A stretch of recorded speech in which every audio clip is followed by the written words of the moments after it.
Alright, so we're here. It's day 2 of our Sprinter build. We've been planning this build out for about a month as we knew we were getting the car. And it just occurred to us that we didn't walk anyone else through what our philosophies were, so that's going to be the point of these videos right now. It was super important to us that we got a Sprinter with 4x4 because while the paved roads are easy, no flowers grow along them. So there's a little Vincent van Gogh that's starting with our philosophy. And this is what we did yesterday. So after we removed the seats and the subfloor, the 2020 Sprinters are really great because they come with the subfloor that's already built in. So we pulled that out to lay some insulation underneath it. We're using reflectives tape here, and then these are our foam insulation that's going to lay in between it. And yesterday we used the subfloor to create new panels and measure it all out. And then today we're going to start framing into it. If you want to know more about our subfloor process, you're going to go ahead and check out the subfloor highlight reel.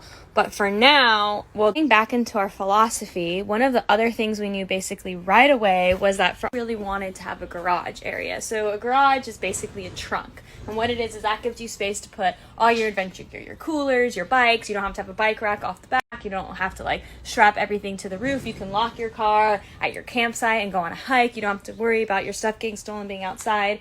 And it was something that was really important to us. The next big decision that we made was that we were going to pop these out instead of putting windows here, and we're going to pop out those, and we got flares so we could basically fit a queen size bed in here horizontally. And what that will do is it will make it so that all of this space underneath it right there will all be able to be space for our garage, and we'll have our batteries on this side, our water tank on this side, and that will take us into the next part.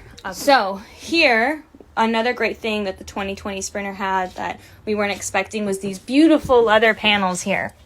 So, and there's some on the door, and it just makes it really nice. So this is going to basically be a little love seat bench. It's going to back up to a bathroom here, and then it'll be our bed and our garage in the back. This is going to be a galley, and we're going to hang out over the door just a tiny bit so we can fit in a fridge, a sink, and a microwave right by our number one helper, Tiki, who loves a good Sprinter. And so we also thought that we could put his bed underneath the bed in the garage area, or that spot right there between the two captain's chairs. While we did our planning stage, Chase made this really amazing model in SketchUp. These are going to be our batteries that I was talking about. There's the beds. You can see it's sticking out because we're going to have the flares that are going to add extra space on both sides. Water tank on the other side. Cabinets up top, so for extra storage.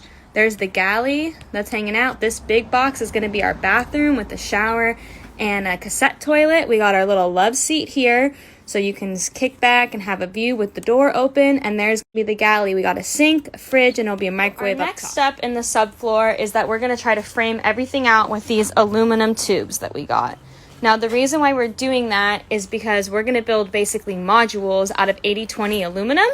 And the modules we want to be able to screw into something that's really strong. So we're going to brace that subfloor with this framing, and we're going to be able to drill the modules straight into there. So today, we're going to really plan out where everything goes. We're going to channel out the insulation so that the framing can run through it and make sure that everything's a super tight fit. Reasons why we wanted to build everything in 80/20 modules is because things change, priorities change, and we wanted to be able to have a lot of flexibility with this van. So Chase has done a van build before, and everything was made out of wood, and it rattles, and it moves, and it flexes. And while that's great for houses, it's just not really right for a 4x4 van. So that's why we're really sticking with the 80/20 aluminum.